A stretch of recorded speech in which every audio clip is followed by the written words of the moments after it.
Good morning everyone. Deepti S के education hub channel पर आपका स्वागत है। पिछले वीडियो में हम प्रश्नावली 4.1 के कुछ क्वेश्चन हल कर चुके हैं। अब हम आगे के प्रश्न देखते हैं। दो क्रमागत धनात्मक पूर्णांक ज्ञात कीजिए जिनके वर्गों का योग 365 हो। क्रमागत धनात्मक पूर्णांक, क्रमागत का मतलब होता है क्रम से आने वाली धनात्मक पूर्णांक। जैसे 2 के बाद 3 आएगा, 10 के बाद 11 आएगा, 15 के बाद 16 आएगा।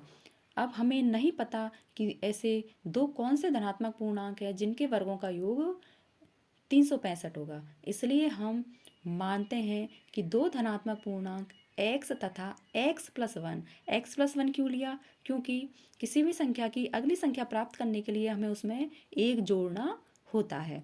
इसलिए प्रश्नानुसार इन दोनों का वर्गों का योग, तो x+1 का वर्ग प्लस x का वर्ग, इनका योग जो है वो 365।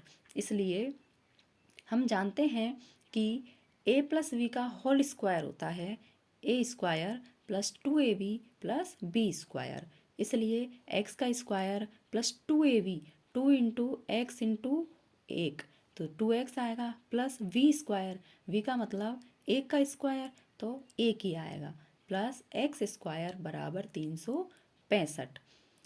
अब हम देखेंगे कि x² और x² दोनों को जोड़ेंगे तो 2x² हो जाएगा, प्लस 2x, और 365 को जब हम लेफ्ट हैंड साइड में लेंगे तो 365 माइनस का होगा और प्लस का 1 होगा, तो माइनस का 364 प्राप्त होगा। इसलिए 2x² प्लस 2x माइनस 364 बराबर 0।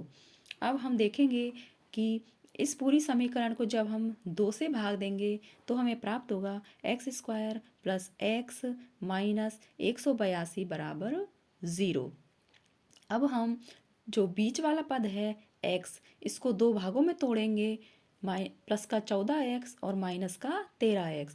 इन दोनों भागों में तोड़ने पर इन दोनों का जब घटाएंगे तो हमें 1x प्राप्त होगा, और इनको जब गुणा करेंगे तो माइनस 182x² प्राप्त होगा। अतः हमारी समीकरण बनेगी x² plus 14x minus 13x minus 182 बराबर 0।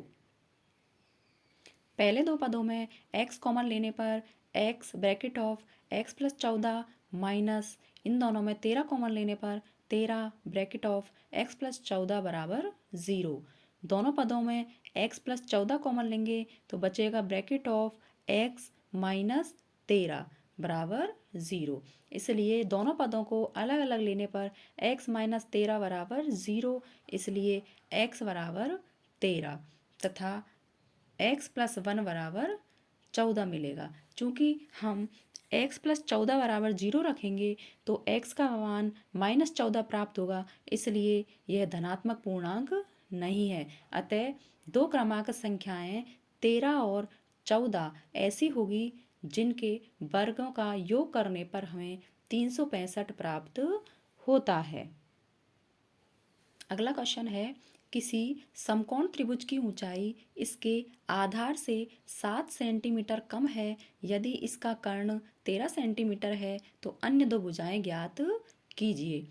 माना एक समकोण त्रिभुज का आधार x सेंटीमीटर है तो इसकी ऊंचाई होगी x माइनस 7 सेंटीमीटर। हमने यहाँ एक समकोण त्रिभुज माना है। समकोण का मतलब होता है जिसमें एक कोण 90 डिग्री होता है। 90 डिग्री के सामने वाली जो भुजा है वह कर्ण होती है जो 13 सेंटीमीटर दी हुई है, और नीचे वाली जो भुजा है वो आधार होती है, और 90 डिग्री की जो कोण बनाती है वो लाइन ऊंचाई या फिर लंब होती है।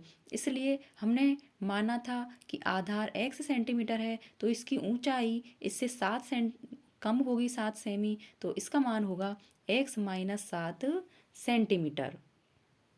पाइथागोरस प्रमेय समकोण त्रिभुज पर लगती है और इसके अनुसार आधार का वर्ग प्लस लंब का वर्ग बराबर होता है कर्ण का वर्ग। इसलिए आधार x का वर्ग प्लस लंब x माइनस 7 का वर्ग बराबर होता है कर्ण का वर्ग 13 का वर्ग। इसलिए x² plus a minus b का होल स्क्वायर से जब हम इसको खोलेंगे तो हमें प्राप्त होगा एक्स का स्क्वायर माइनस 7 × 2 × एक्स अर्थात -14 एक्स प्लस -7 का वर्ग अर्थात 49 बराबर 13 का वर्ग अर्थात 169।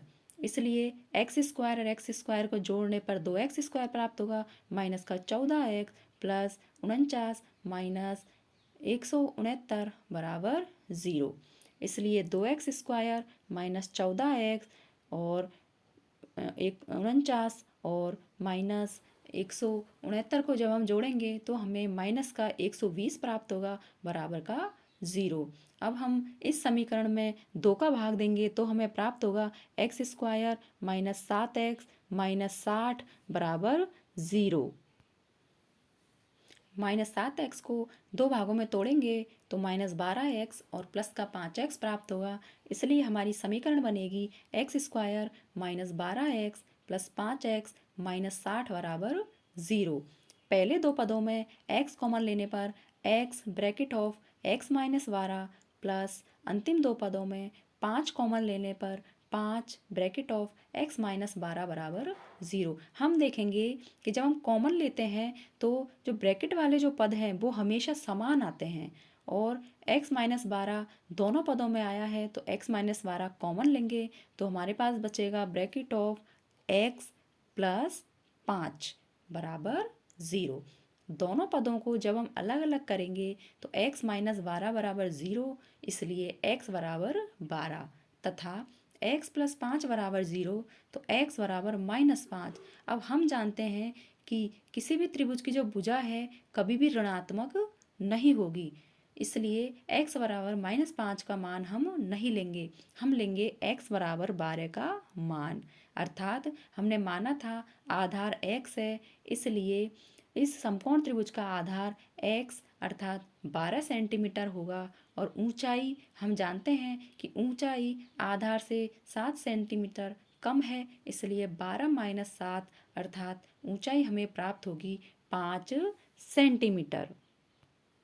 इस प्रकार हम गुणनखंड विधि के द्वारा द्विघात समीकरण को हल कर सकते हैं और द्विघात समीकरण के मूल प्राप्त कर सकते हैं। यदि आपको इस प्रश्नावली में कोई भी डाउट हो तो हमें कमेंट बॉक्स में कमेंट कीजिए और हमारा चैनल यदि आपको अच्छा लगे तो इसे लाइक कीजिए, सब्सक्राइब कीजिए और शेयर कीजिए। अब हम प्रश्नावली 4.3 को अगले वीडियो में हल करेंगे। मिलते हैं नेक्स्ट वीडियो में। Thank you.